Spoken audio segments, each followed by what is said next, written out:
느헤미야는 아닥사스다 왕 20년에 수산궁에 머물러 있었습니다.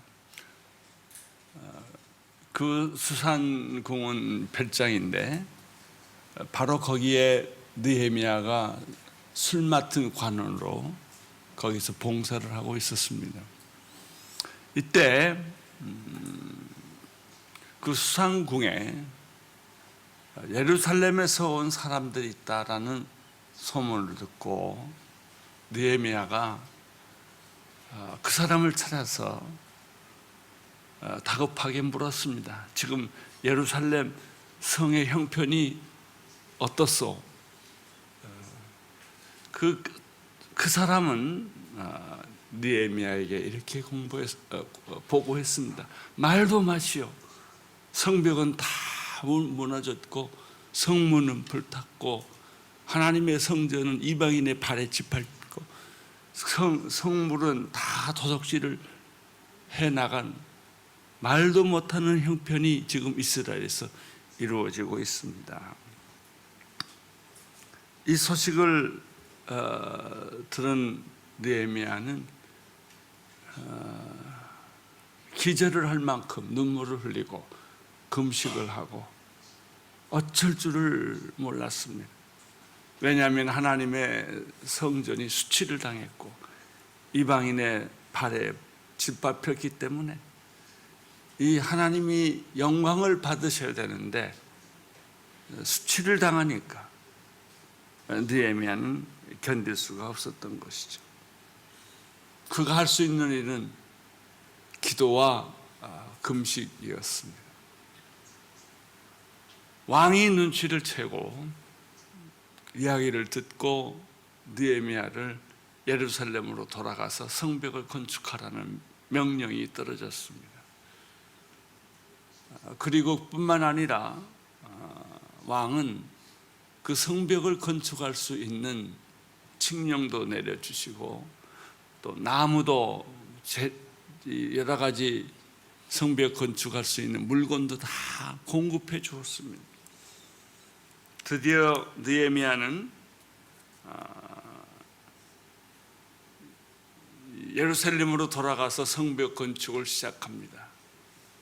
그때부터 사건이 끝날 때까지 쉬지 않고 드라마처럼 일어납니다. 엘룰월이라고 하는 것은 8월, 9월 달인데 아주 더운 날입니다. 건기입니다. 걸어가도 땀이 나는 기후입니다. 그런 때 이스라엘 백성과 예레미야가 52일 만에 성벽을 복구합니다. 이거는 기적 중에 기적이고 불가능한 일입니다. 느헤미야의 불타는 마음이, 그 비전이 사람들을 움직이게 했고 밤과 낮을 구분하지 않고 성벽을 복구하는데 전심전력하도록 만들었어요. 여러분, 동기부여만 되면 우리 마음속에 비전이 심어지면 못하는 것이 없습니다. 불가능이 가능해지고 성벽이 복구되고 성전이 지어지고 하나님의 교회가 부흥합니다. 왜 교회가 부흥하지 않는지 아십니까? 일본 사람들이 마음의 문을 닫아두어서가 아닙니다. 많은 분들이 그런 얘기를 합니다. 아닙니다. 우리 믿는 사람들 마음속에 비전이 없어서 그래요. 우리 교회 다니는 사람들이 목숨을 걸지 않았기 때문에. 비전이란 목숨을 거는 거예요. 생명을 걸고 기도하고 금식하고 하나님께 나갈 때 하나님께서 우리를 도와주시는 거예요. 그래서 교회가 부흥하는 것입니다. 우리 온누리 교회는 25년 전에 시작됐어요. 몇 사람이 지하실에서 예배 시작했어요. 25년이 지난 후에 지난번에 우리가 상암 축구장을 빌려서 기념 예배를 드렸는데 근 4만 명이 넘게 왔어요. 이게 비전이에요. 이것이 이렇게 만드는 것이 비전이에요.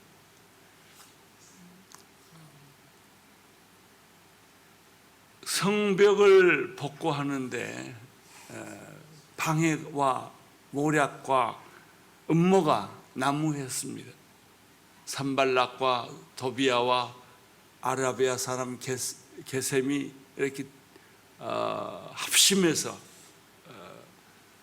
느헤미야와 이스라엘 사람들을 아주 그냥 혼란스럽게 만들고 불안하게 만들고 두려운 마음을 갖도록 만들었어요. 제가 지금까지 지나보니까 하나님의 일에는 대로가 열리질 않아요. 항상 굴곡과 바다와 그리고 강의 위험과 도적의 위험과 이런 시험이 있어요. 사도 바울은 오직했으면 살 소망까지 끊어지고 마음의 사형 선고를 받았다고 그랬어요. 굶주리고 도망다니고 이런 고난을 겪었죠. 하나님의 사람들에게는 언제나 이런 방해물, 이런 음모, 이런 회방이 있었어요. 이런 일을 겪으면서 하나님의 사람은 단단해지기 시작해요. 물렁물렁해지지 않고 배고프고 굶주리고, 어떤 선교사님들을 보면요,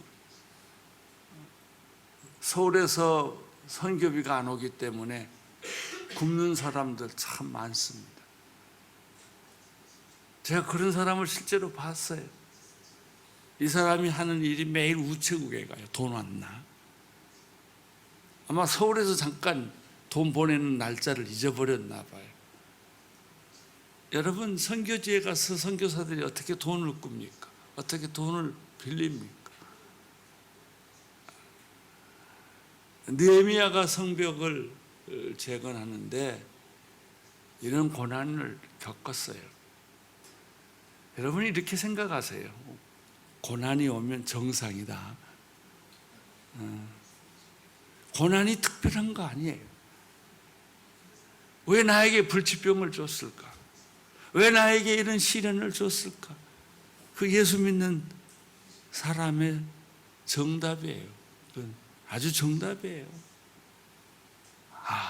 나도 하나님의 사랑을 받는 사람이구나. 나도 하나님의 일꾼이구나. 그걸 확인시켜 주는 거예요.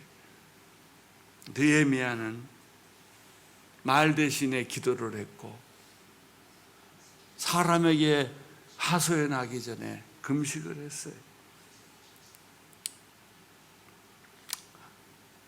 예수 믿는 사람들은 침묵을 배웁니다. 예수 믿는 사람들은 말하고 싶을 때 말 안 하는 걸 배웁니다. 그리고 하나님께 기도하고 하나님께 금식하며 나가는 것을 배우는 것이죠. 이번에 창립 25주년 기념 선교대회를 우리 교회에서 했습니다. 저희는 그동안에 한 1200명이 넘는 사람을 선교사로 보냈지만은 이번에는 250명을 초청했어요. 그 사람을 초청하는데도 한 4억 원이 들더라고요. 비행기값만. 그래서 다 초청을 못하고 일부를 초청했어요. 그분들이 제가 다 잘 아는 사람들이죠. 교회 재단에서 무릎 꿇고 안수받고 기도받고 간 사람들이니까 제가 왜 모르겠어요. 나는 그날 그 사람들을 보고 설교할 용기가 나지 않았어요. 그 사람들의 얼굴을 보고 굉장히 충격을 받았어요. 내가 이 사람들을 그동안에 보내놓기만 하고 잊어버리고 있었구나. 잘 살겠지, 괜찮겠지, 이런 생각을 하다가 그날 그 선교사들을 만나니까 꼭 도둑질하다가 걸린 것 같아. 아주 불편하고 미안하고 괴로워요. 왜 그러냐면 이유가 있어요. 이번에 돌아오신 선교사님들이 제가 다 잘 아는 분들인데 갈 때는 젊음도 열정도 왕성했어요. 의욕도 많았고 의견도 많았고 말도 많았어요. 뭘 모르면 말을 많이 하더라고요.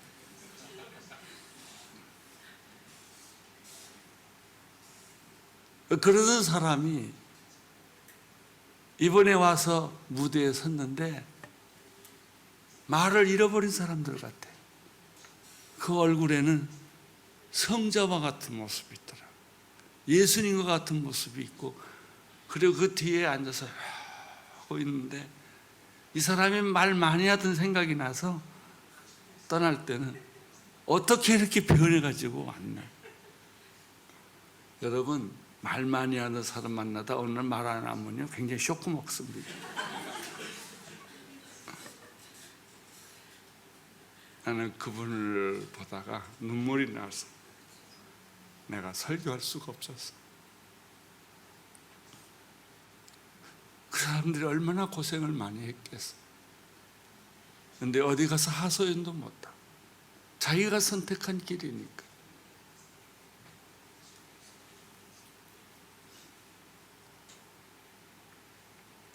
처음 떠날 때 모습은 온데간데 없고 수많은 말은 침묵으로 변하고, 그리고 또 선교지로 떠나는 모습을 볼 때 저 사람들이 진짜 그리스도인이 되어가고 있구나, 그런 걸 느꼈어요. 아마 느헤미야가 52일 동안 그 박해와 해방과 수모를 겪으면서 밤낮 없이 성전 공사를 하고 나서 느끼는 심정이 그런 것이었겠구나, 그런 생각이 듭니다. 나는 상암 축구장에서 우리 온누리교회 성도들이 보여준 연합, 일치, 사도행전적 오순전적인 영성을 보고 감동을 받았습니다. 우리는 그 체육관에서 찬양보다는 기도를 많이 했고 서로 하나 되는 모습을 봤어요. 도시락을 싸오라고 그랬더니 다 김밥을 싸들고 그 순마다 그 축구장 밖으로 나가면 큰 게 길이 있는데 3, 3, 5 다 짝을 만들어서 밥을 먹더라고. 또 제가 이번에 감동을 받은 게 뭐냐면, 이 축구장에 보면은 반은 그늘이 져 있고요, 반은 땡볕이에요. 근데 땡볕에 앉아 있는 사람들이 움직이지 않고 설교 끝날 때까지 다 그대로 있다고 그러더라고요. 있었어요. 그 모습을 보고도 참 감동을 많이 받았습니다. 성벽을 완공한 후에 느헤미야는 어떻게 했을까? 무슨 일이 일어났을까? 이거 오늘 주제입니다. 7장 1절, 느헤미야 7장 1절. 여러분도 마찬가지예요. 성공한 후에, 목적을 달성한 후에 나는 뭘 할 건가 하는 거나 같은 거예요. 7장 1절 같이 읽겠어요. 시작. 성벽을 건축하고 문짝들을 달고 나서 문지기와 노래하는 사람들과 레위 사람들을 임명했습니다. 성벽을 건축할 무렵에는 성 안에 사람들이 많이 살고 있지 않았고 또 집도 변변한 집이 없었습니다. 사람은 적고 할 일은 많고 벽은 쌓아놨는데 외부의 침입은 이제 막게 됐는데 무슨 일부터 어떻게 할 건가? 제일 먼저 느헤미야가 한 것은 문지기를 찾는 일이었습니다. 성전의 문을 철저하게 보호하지 않으면 또 외세 침략을 당하기 때문에 이 영적 우리 전쟁과 똑같아요. 여러분 영적 전쟁을 무장을 하지 않으면 마귀가 끊임없이 여러분을 공격해서 땅굴을 파고 들어옵니다. 그래서 제일 먼저 느헤미야는 문지기를 세워놓은 것이죠. 시편 84편 10절에 보면 주의 뜰에 하루 있는 것이 다른 곳에 첫날 있는 것보다 낫습니다. 악인들의 장막에 있느니 문지기로서라도 차라리 내 하나님의 집에 있겠습니다. 그래요. 내가 세상에서 화려하게 살고 멋있게 살고 누리고 사는 것보다 주님의 집에 문지기로 있겠습니다. 그것이 내게 기쁨이고 보람입니다. 제일 먼저 세운 것은 문지기였어요. 여러분의 신앙도 아무리 잘 만들어 놔도 성벽을 쌓지 않고 문지기가 없으면 여우 새끼가 올라가고 마귀들이 들락날락해서 여러분의 믿음을 다 파먹고 말 거예요. 성벽 지키는 일, 이게 이래서 중요한 것입니다. 두 번째는 성벽을 지키는 것 동시에 이 사람들이 한 일은 예배자를 세우는 것이었습니다. 첫째는 문지기요, 두 번째는 예배자들을 세우는 것인데, 예배자들은 찬양하는 자들입니다. 또 예배자들은 레위인들이 담당을 합니다. 그 사람들이 누구를 섬기냐면 제사장들을 섬기는 사람들이었습니다. 집 지을 일도 있고 도로 정비할 일도 있고 뭐 할 일이 굉장히 많은데 느헤미야가 선택한 것은 집 지키는 문지기와 두 번째는 예배자들을 찾았습니다.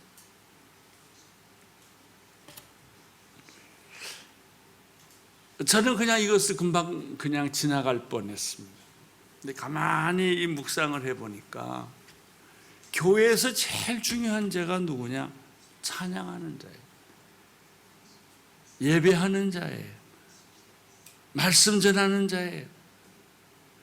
그리고 나서 나머지 일들이 중요해요. 근데 우리들은 나머지 일들을 먼저 하고 말씀과 예배와 찬양하는 일은 소홀히 할 때가 많아요. 특별히 교회에서 회장, 부회장 하는 사람은 참 위기의 인물들입니다.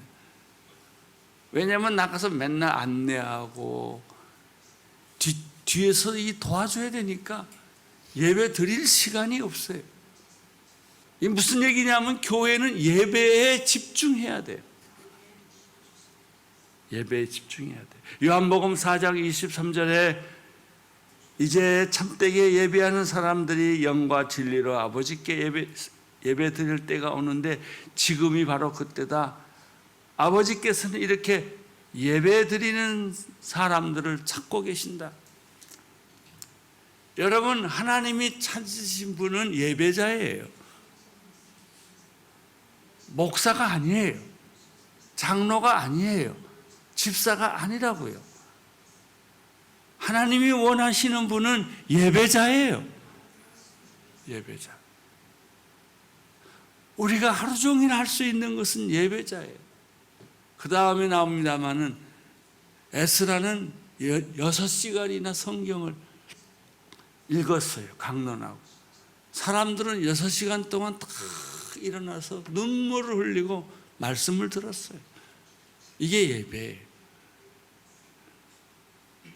최근에 괌 온누리교회가 있는데 유수연 목사님이 그곳에 갔어요. 가보니까 목사님들이 여러 번 바뀌고 나니까 교인들의 마음이 상하고 또 생각이 다 다르고 다 어려워졌어요. 그래서 유수열 목사님이 간증하기를 서울에서 찬양팀을 데려와야 돼요. 뮤찬팀을 데려왔는데 그 뮤지컬 찬양팀들은 그렇게 초청받고 왔으니까 기도를 죽을 힘을 다해서 준비해가지고 갔대요. 가서 아무것도 안 하고 찬양만 했대. 1시간씩. 그래서 사람들이 다 울기 시작하죠. 눈물을 흘리기 시작하죠. 온 성도가 하나가 됐대. 그러면 찬양의 힘이 이렇게 무서울 줄 몰랐어요. 그래요. 사실 우리는 교회에서 찬양을 너무 작게 부르는지도 몰라요. 찬양하는 사람들, 예배 드리는 것, 성만찬하는 것, 말씀 듣는 것, 이것보다 더 교회 안에서는 높은 가치가 없어요. 그것만 제대로 하면 교회는 부흥해요.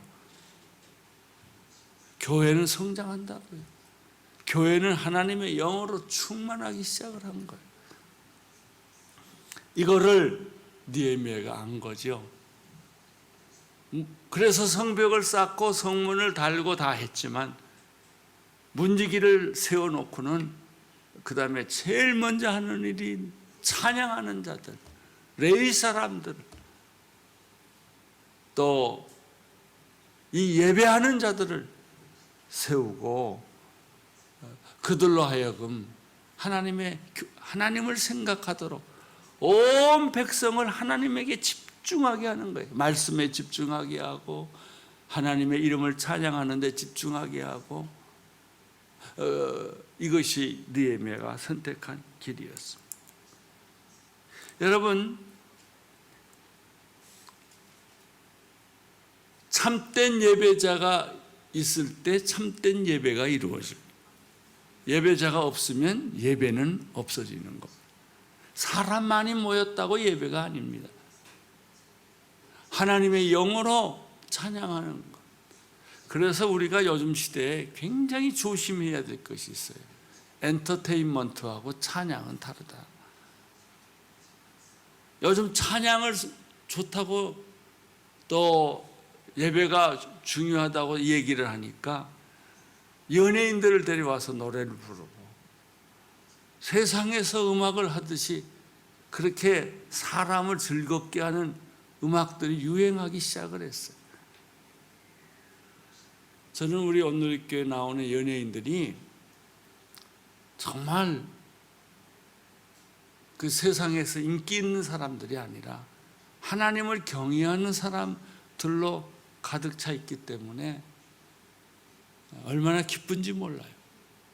그 사람들이 일본에 러브소나타로 오는 거예요. 그냥 노래 잘하고 춤 잘 추기 때문에 오는 게 아니에요. 우리 러브소나타가 그렇게 은혜롭게 되는 데는 다 그 사람들, 뒤에서 기도하고 눈물을 흘리고 찬양하기 나가기 전에 통성기도 하고 그러고 나가서 찬양을 해요. 많은 예배자들이 실패하는 것은 그것을 엔터테인먼트로, 하나의 즐거움으로 생각하기 때문이죠. 느헤미야 7장 44절에 보면 노래하는 사람들은 아삽의 자손 148명이었다. 이렇게 숫자까지 세서 말을 해요. 또 7장 67절에는 노래하는 자들이 245명이었다. 그 중에 아삽의 족속들이 148명이었다는 거죠. 제가 꿈이 하나 있는데 우리 교회 찬양팀이 248명이 섰으면 좋겠어요. 245명. 지금 모든 성가대가 그냥 100명 미만이에요. 그런 성가대가 많이 있는데 내가 뭘 보고 놀랐냐면 뉴욕에 브루클린이라는 흑인 도시가 있어요. 거기에 브루클린 터버너클이라는 짐 신발라 목사님이 목회하는 흑인들만 3, 4천 명 모여요. 거기는 거의 백인들을 보기가 어려워요. 그 이유는 뭐냐면 이 사람이 브루클린에 갔을 때 하나님이 음성을 들려주셔서 거길 갔는데 거기 마약, 매춘부, 술주정꾼, 홈레스들이 가득 차 있는데 거기를 이 사람이 뛰어들어갔어요. 부인하고. 그래서 한 사람 한 사람을 전도해서 그 사람을 술 끊게 하고 매춘부 생활을 그만두게 하고 마약을 못 먹게 하고 이런 일을 시작하다가 그 교회가 벌써 4, 5천 명이 된 거예요. 들어가 봤더니 성가대가 한 3, 400명이 넘어요. 그 브루클린 터버너클 콰이어가 에미상을 받았잖아요. 얼마나 잘하든지. 그 목사님 사모님이 작곡을 해요. 근데 신기하게도 음악대학도 안 가보고 작곡의 논리도 모르는 사람이 작곡을 했어요. 그런데 그 성가하는 사람들이 한 사람 한 사람들이 가만 보니까 다 울면서 찬양을 해요. 왜냐하면 거기 있었던 사람들이 뭐 헤어리스트도 있고 패션 디자이너도 있고 뭐 여러 종류 사람들인데 한국 사람이 둘이 있더라고. 한 사람은 내가 만나봤어요. 그런데 그 중에 반이 술주정꾼, 마약 이렇게 밑바닥 생활했던 사람이 이 교회 도움을 받고 새 사람이 되어서 성가대까지 하게 된 거예요. 그 교회가 뭐 특징이 재밌는 게 흑인들이 전부 정장을 하고 와요. 자랑스러워서 자기가. 우리들은 뭐 보통 헐렁헐렁 교회 오는데 아무 옷이나 대충 걸쳐 입고. 근데 그 사람들은 안 그래요. 넥타이 매고. 제가 어떤 흑인 교회를 한번 가봤더니 전 교인이 성경책 이따만한 걸 들고 넥타이 매고 머리 그 곱슬곱슬한 머리 다 피고 그리고 교회를 오더라고요. 그게 감동이었어. 내가. 그래서 설교 시작하면 성경을 펴고 그 성경들이 다 노란 줄로 가득 찼어요. 줄쳐가면서 말씀을 읽고. 더 재밌는 거는 목사님이 한마디 설교하면 교인들은 2마디 반응을 해요. 아멘, 할렐루야, you are right. 그리고 뭐 굉장해요. 나는 그분들의 순수함과 열정을 보면서 오늘 우리 예배가 너무나 형식적이 되고 너무나 엔터테인먼트 중심으로 되고 그렇게 변했구나. 그런 것을 보았어요.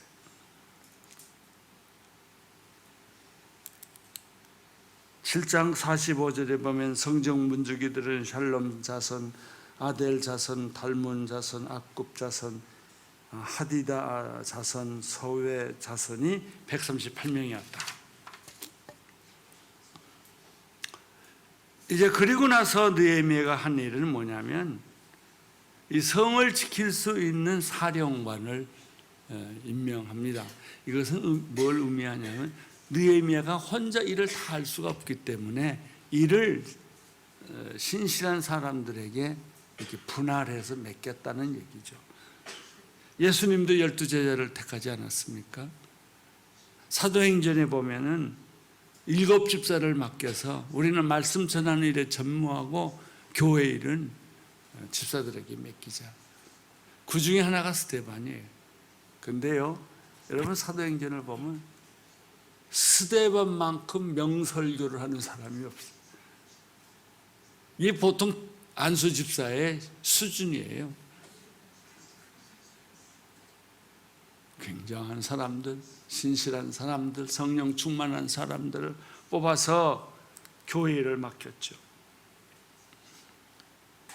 7장 2절을 보면 나는 내 동생 하나니와 성의 사령관 하나냐를 세워 예루살렘을 다스리게 했습니다. 하나냐는 사람됨이 충직하고 많은 사람들보다 하나님을 더 경외하는 사람이었기 때문입니다. 하나는 느헤미야의 동생이에요. 동생이라고 해서 사령관을 임명한 것이 아니라 성전 복구에 제일 앞장서서 일했던 사람이 느헤미야의 동생이었기 때문에 그 사람한테 맡겼고, 성의 사령관은 하나니아인데 이 사람은 두 가지가 있었어요. 첫째는 충성스러운 사람이었다. 교회는 똑똑한 사람이 일하는 데가 아니라 충성스러운 사람들이 일하는 것이에요. 교회는 부자가 일하는 곳이 아니에요. 하나님을 경외하는 사람들이 일하는 곳이에요. 그래서 이 하나니아는 충성스럽고, 두 번째는 누구보다도 하나님을 경외했기 때문에 사령관으로 임명했고, 동생인 하나나는 성전 복구에 최선을 다했기 때문에 누구보다도 성전 복구를 잘 알고 있었던 사람이죠.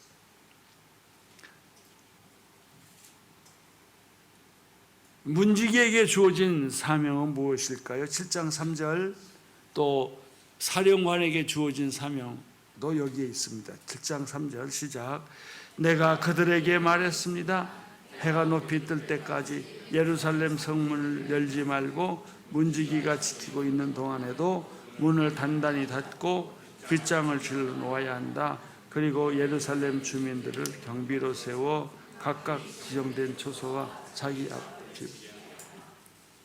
얼마나 철저하게 조심하면서 성문을 지켰어요. 이것이 영적 삶의 원리예요. 마귀는 우리 우는 사자처럼 우리를 집어삼키려고 해요. 여러분, 사탄은 우리 틈만 보이면 공격해서 우리를 삼키려고 해요. 철저하게 문을 막지 않으면 원수가 또 들어와요. 그래서 이 느헤미야는 이런 말씀을 여기에 기록하고 있는 거예요. 예루살렘 성문을 해 뜰 때까지 열지 말라. 문지기가 지키게 하라. 단단히 빗장을 걸어 놓아라. 예루살렘 주민들로 경비를 세워라. 지정된 초소와 자기 집 앞을 지키게 해라. 그 당시 느헤미야 7장 4절에 보면은 그 성은 크고 넓은데 성 안에 사는 사람들은 얼마 없고 제대로 지은 집들도 아직 얼마 없었다. 완성된 것보다 미완성된 것이 아름답습니다. 완성되면 위기예요. 여러분, 돈 없기에 망정이지 돈 많으면 위기가 옵니다. 돈 조금만 있으면 좋겠다 그렇게 생각하죠. 뭐 많은 것도 아니고 조금만 더 달라고. 안 주세요. 그것이 여러분을 깨우는 일이에요. 기도하는 방법이에요. 그걸 다 하나님이 채워주시면 기도 안 할걸요. 교회 10번 올 걸 5번만 올 거예요. 드디어 이제 마지막 느헤미야의 마음속에는 인구 조사를 해야 되겠다라는 마음을 하나님이 주셨어요. 7장 5절 읽어주세요. 시작. 그런데 하나님이 내게 귀족들과 관리들과 일반 백성들을 모아 종족별로 인구를 조사할 마음을 주셨습니다. 마침 나는 처음 돌아온 사람들의 족보를 찾게 되었는데 거기에는 다음과 같은 사람이 적혀 있었습니다. 그리고 사람 얘기가 쭉 나와요.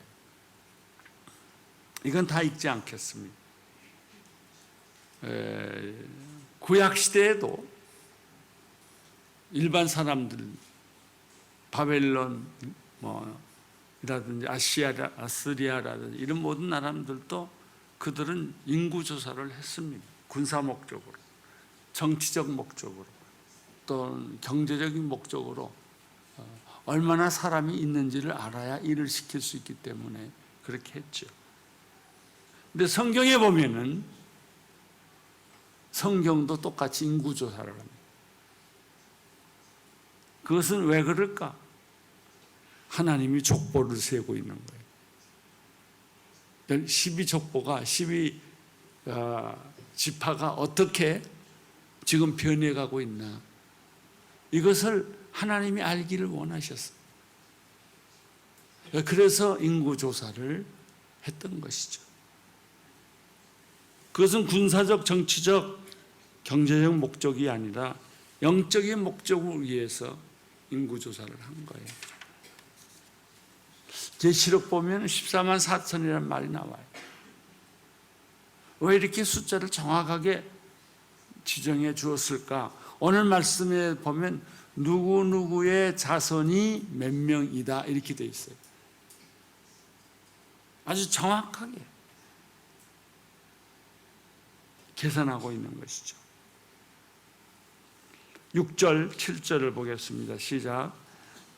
이들은 바벨론 느부갓네살 왕에게 포로로 접해간 사람들 가운데서 다시 고향으로 돌아온 사람들입니다. 그들은 예루살렘과 유다로 돌아와 각기 자기 마을로 갔습니다. 이들과 동행한 사람은 쯧바벨, 예수와 느헤미야, 아사라, 라야마, 나하마니, 모르드게, 빌산, 미스바렛, 비그레, 느흠, 아나야입니다. 사람들 명단. 아유, 이름이 이렇게 어렵죠? 이 이름이 우리하고 익숙하지 않아서 그래요. 외국 사람이 우리나라 사람 이름 부르려면 이 발음들을 다 이상하게 해요. 똑같아요. 근데 여기서 보니까 중요한 게 있어요. 일반 회중이 42,000명, 남녀 종들이 7,300명, 노래하는 사람을 따로 뗐어요. 245명. 아까는 아삽 중에서 노래하는 사람이었고, 여기는 노래하는 사람 전부를 지칭하는데 245명이었어요. 그러니까 예배하는 사람들, 찬양하는 사람들이 얼마나 중요한 역할을 했는지 알 수 있죠. 합계 49,942명, 약 한 5만 명 정도의 사람이 있었어요. 그러니까 이제 우리가 감을 잡을 수 있죠. 한 5만 명 사람들을 지금 모이고 있다. 짐승의 숫자까지 세요. 68절. 말이 736마리, 노새가 245마리, 낙타가 435마리, 나귀가 6,720마리였습니다. 사람 수를 세고 그 다음에 짐승의 수도 다 셌어요. 특별히 구약에서는 이 짐승들이 가족과 같이 살기 때문에 그 부의 축복의 의미 중에 하나가 짐승들이 잘 새끼 낳는 거예요.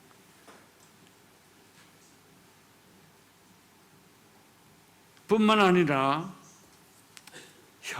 헌금과 헌물을 드렸습니다. 70절 72절 시작. 일부 족장들은 건축하는 일을 위해 기부했습니다. 총독은 금 1,000달, 대접 50개, 제사장이 옷 530벌을 보물창고에 드렸고, 71절 금 2만 드람, 은 2,200만에 보물창고에 드렸습니다. 72절 나머지 백성들이 드린 것을 다 합쳐 금 2만 드라크마와 은 2,000만에와 제사장의 옷 67벌이었습니다. 73절 시작.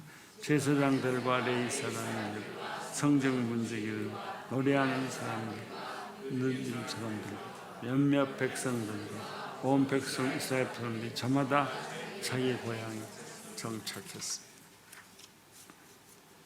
사람의 수도 세고, 그래서 족보를 알기 위해서, 지파를 알기 위해서 가축의 수도 세고, 그리고 그들이 드린 헌금도 다 기록되어 있어요. 하나님의 집에 드린 헌금, 헌물. 그래서 하나님의 교회가 안정되게 잘 움직일 수 있도록. 여기서 특이한 것은 하나님을 예배하는 자를 따로 구분해서 말하고 있다는 거예요. 하나님을 찬양하는 사람들은 그런 비전이 있어야 돼요. 내가 드리는 노래가 그냥 노래가 아니구나. 하나님을 찬양하는 엄청난 축복이구나. 나는 가끔 교회에서 보면요, 하나님이 태어날 때부터 목소리 좋게 해준 사람들이 있어요. 그런데 노래방에서 노래는 잘하는데 교회에서 성가대 하면 안 해요. 그럼 목 썩어요. 목적이 다르거든요. 내가 너한테 건강을 주었는데 그 건강을 가지고 딴짓하는 사람들 참 많아요. 내가 돈을 주었는데 돈 가지고 딴짓하는 사람들이 참 많다고요.